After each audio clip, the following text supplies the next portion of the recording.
So today we're making a dish called Miser's Feast, which I believe originated in Carmarthen, and we're going to do a fresh loaf of bread with that as well. It's a lovely Welsh dish.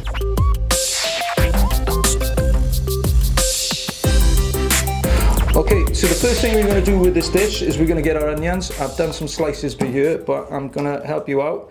What you want to do is cut the bottom of your onion off, and we'll do that with the other 3 that we have. Now we need 2 good size onions or 4 medium size onions for this. So slice the bottoms off and then take the onion paper or whatever you like to call it off and put that to one side, because we don't need that obviously. Now many years ago, you know, when I was in college, they'd be saying use a paring knife, but you know, just get your fingers in there and start peeling it off, unless you're an expert with a paring knife. Loads of remedies and ideas for stopping you crying when it comes to peeling an onion. I think it all goes on the strength of the onion. I don't think there is a fail-safe kind of foolproof way of doing it. I think it's just a case of hitting hope, go for it. But what I was taught is keep your back straight, keep your head up here. Most people are over their onion like that, but saying that, I've just said that, you know, and I'll try my best to do it, and I'll probably be crying at the end of this one. So we're going to slice our onions in half, and just to show you, right, what we're doing is we keep that bit by there. Some people cut that off, keep that bit by there, because that helps us keep our onion together as we're slicing. Whatever we're doing, whether we're slicing, whether we're dicing, it's a great way so that it doesn't go all over the place and we're chasing it with our knife.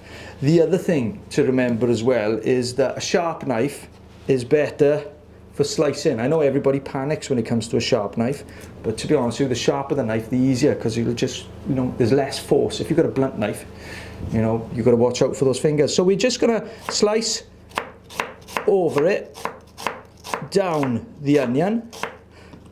Okay, and we keep on going. Watch, as you get halfway, you're going to have to swap. So then, you know, finger and thumb each side. Now don't go fast, but if you were dicing, you'd go across and then down. And as we do these episodes, we will be dicing, so I'll show you that one as well. But with this one, I want really thin slices, so we're just going to slice the onion in half.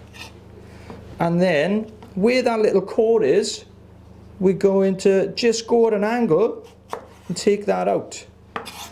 And then we put them to one side. And we're going to do the same thing again. Slice, slice, slice, slice down. Swap over. Watch your thumb. Down, angle, put them to one side. Onions, quite cheap. Bacon, quite cheap. Potatoes, quite cheap. Chicken stock, cheap. There's nothing better than the smell of cooking bacon or cooked bacon, you know? You're walking down a street and you can smell someone having a bacon butty, but there's nothing better than the smell of onions being cooked as well. Combining the two together is immense.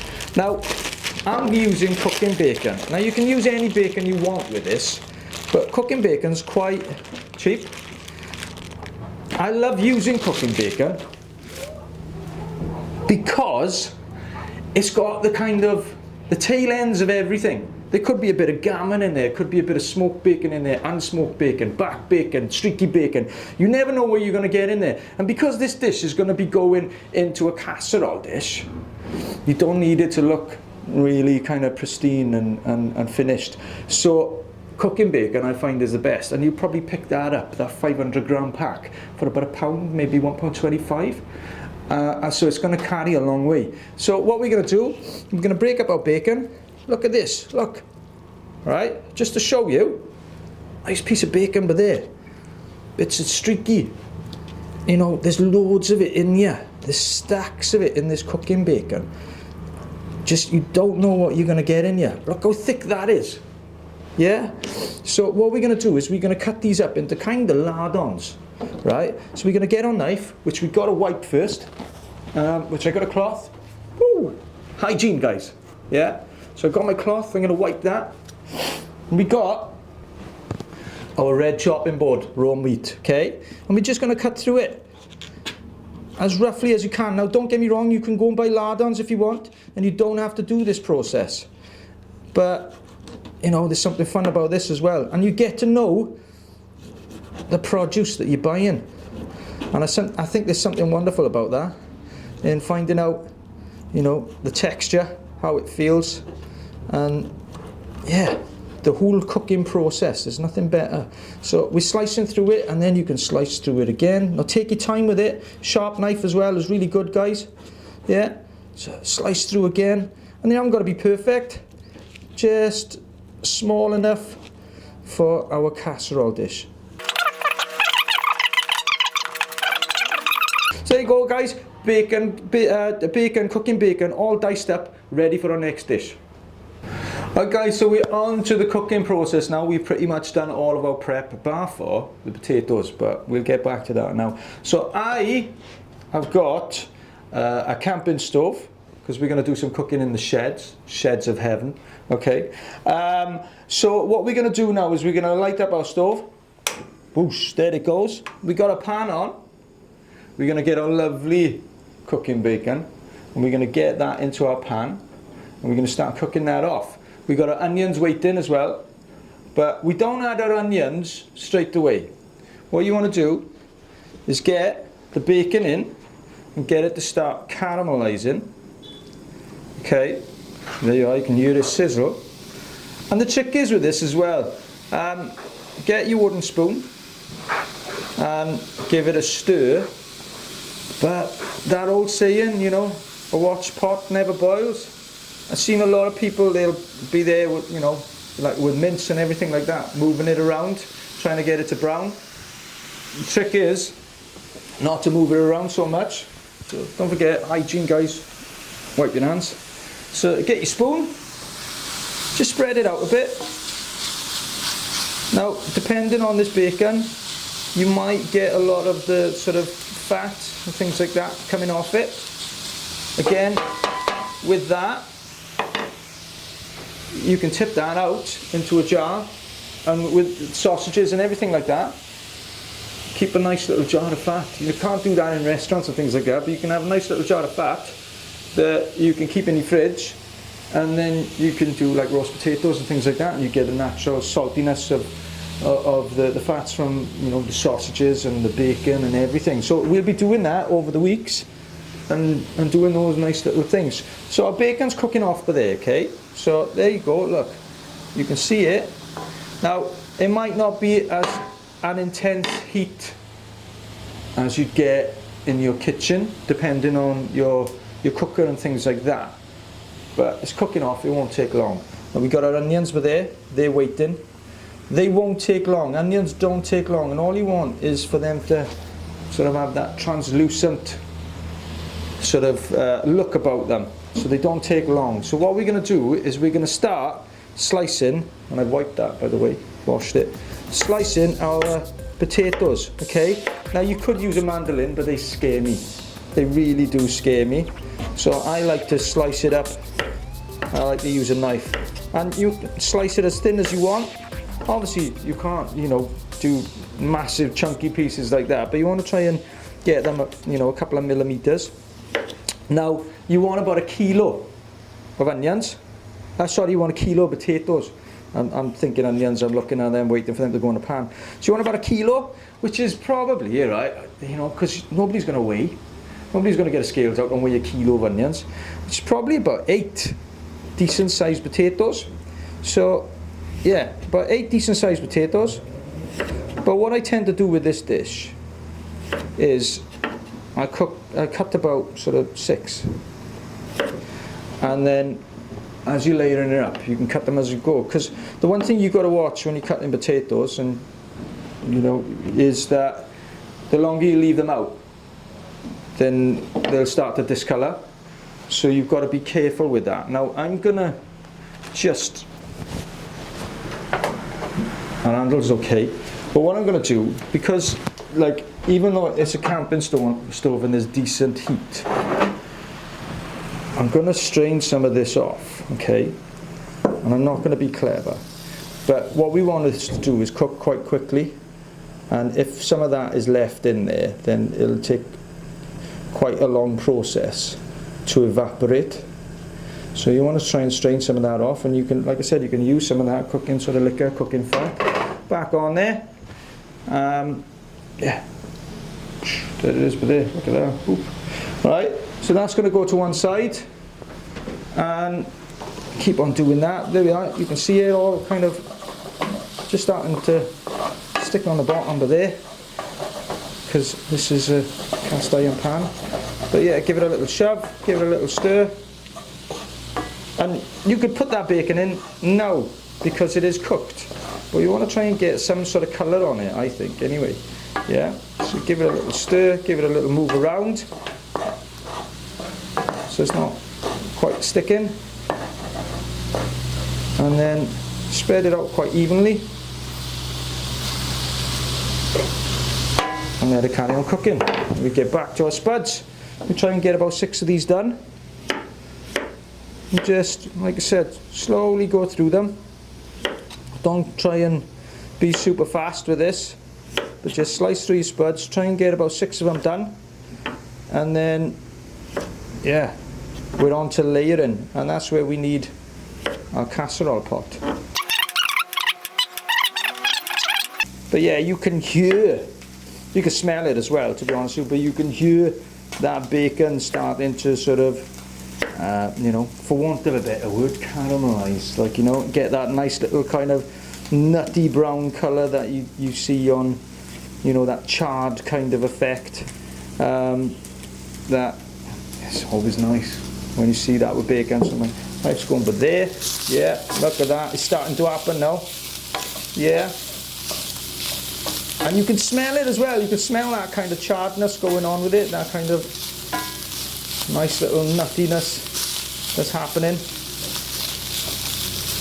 So now, what I'm going to do for you, start adding the onions. Yeah, so pick them up, get them in, break them up as they go if you can, but you can also do that with your spoon. So get them in there, break them up. Lovely. There's just something wonderful about onions and bacon, but when they cook together, oh, just the best combination.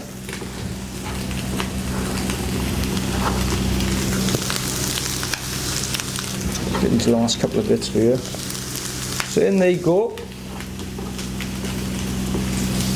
Now get your spoon, start breaking them up, mixing it up. Look at that. Oh.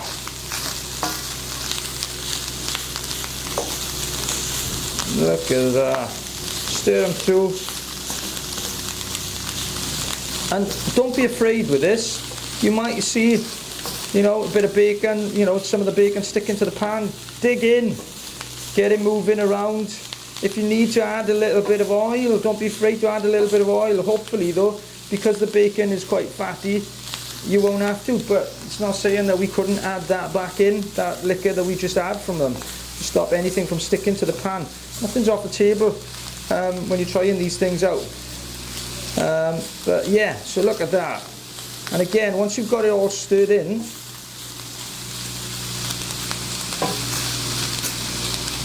leave it for a bit. Okay, so now, I'm going to put these for you, because I can. Because this one isn't on, otherwise we'd be in trouble. Right, so we've got our stock pot, our casserole pot. Okay, so what we're going to do now, I'll show you, is we're going to do this type of thing, this lovely little effort, where we layer our potatoes in as best we can. And what we want is a layer of potatoes.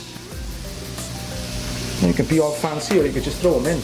The other thing you could do with this as well if you wanted to, but I like layering, and so I like cooking this with the bacon and the onions in one pan, and then I like to sort of then start doing it. But there's nothing to say that you couldn't cook this all in one pot and sort of cook it all off. So you could cook the bacon in here, then add your onions, and then put your potatoes in. But there's something lovely about layering it all up. So we got one layer in at the moment, okay? And as you might be able to see by there, these onions, they're turning a translucent, so they've got this translucent look. So they had this kind of green sort of tinge about them. And then all of a sudden, when the heat gets at them, they start to sort of almost become sort of see-through. So they're not far away from being cooked to the point that we want them. And that bacon is browning at the same time as well. So yeah, give them one more little stir. Give that a couple of minutes per there. Okay. So what we're going to do next is we're going to take this lovely mix of bacon and onions, and then we're going to put some on top. Then we're going to do another layer of potatoes. Now I'm not going to season this with pepper or anything like that, but you could go, you know, give it a little twist or little that kind of business.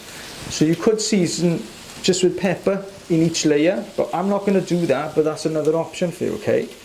So we're just going to do layers. Now I'm going to say that that's ready, and honestly guys, there's one or two bits of onion that have slightly caramelized, but that's good, because we're going to stew, you know, this is going to kind of stew. It's going to be in the casserole dish, and you know, this is good home hearty cooked food. So we're going to let that kind of, I'm going to hold this and a double up, okay? I'm going to double up with my tea towel, because this is cast iron, the handle's a bit hot. Okay, so I'm going to double up, and then we're going to take, look at that, huh? Look at that, lush. So we're going to take a spoonful or two, and it goes. Maybe another one, push, and it goes. All right, just spread it out a bit. Bang. Still cooking as we go. Then we're going to get another layer. That's going to go on top. Another layer of spuds. Push. Layering it as we go. Like I said, you could be seasoning. I like to season after, to be honest with you, when it comes to pepper. We don't have to add salt to this, okay, because of the natural saltiness of the bacon, so that's a good thing. And there's nothing worse than adding salt to something and going, it's too salty. You can't take it away, you know, less is more. So you add a little bit and then leave it cook, then taste it, add a bit more if you're going to season. But here we are, another couple of spoonfuls over there.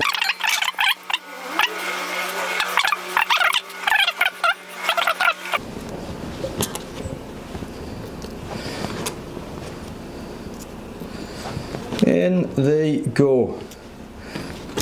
Lovely. So that's it, right? Push them down. And then we've got our chicken stock. Stock cube. Yeah. But hot water. Pour that in. Now this is probably about 500 mils per year. And this dish will probably need around about 600. So I'm going to put a splash more in here. And it doesn't matter because it's going to go in the oven. Okay, so there we are. And there's a little bit more left of that stock cube in there, so I'm just going to give that a little whiz around as well, so we get all of the goodness from that. And then pour that over. Lovely. There you go. Now that's ready. Our lid is going to go on. This is going to go in the oven for about 40 minutes to an hour at 180, and then we'll have a look at it, and then we'll probably take the lid off, raise the temperature to 200, and then from there on we'll brown the top. Bread, bosh.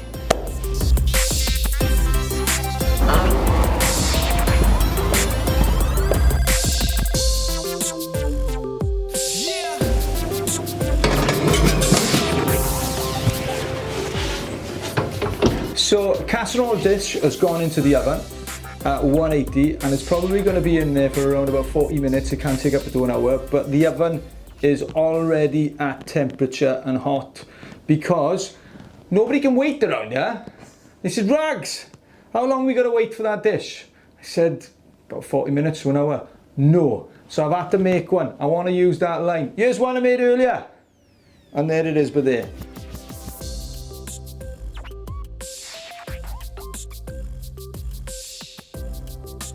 Are you ready? Yeah. Bosh. Nice. Yeah, There you go. That is tasty. Oh my god, there's so much flavour in that. It's quite cheap, isn't it? You know, Yeah. if you think about it, like, it's all it is potatoes, onions, bacon. Yeah. Probably the cheapest ingredients ever. Yeah. And a bit of chicken stock. And you can fancy it up. You could season it with pepper. You could put a sprinkle of parsley on it now and do the restauranty thing.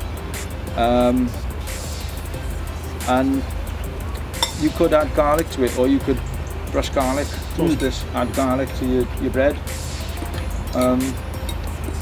Yeah, but it's really cheap. It's considering it's kind of like a simple like process. It's so tasty. Like Yeah, it's got so much flavour. Yeah. Oh, cheers, Ragsy. That's Yeah. amazing. Oh, thank Good guys, thanks very much. Can't wait to make it at home. Yeah.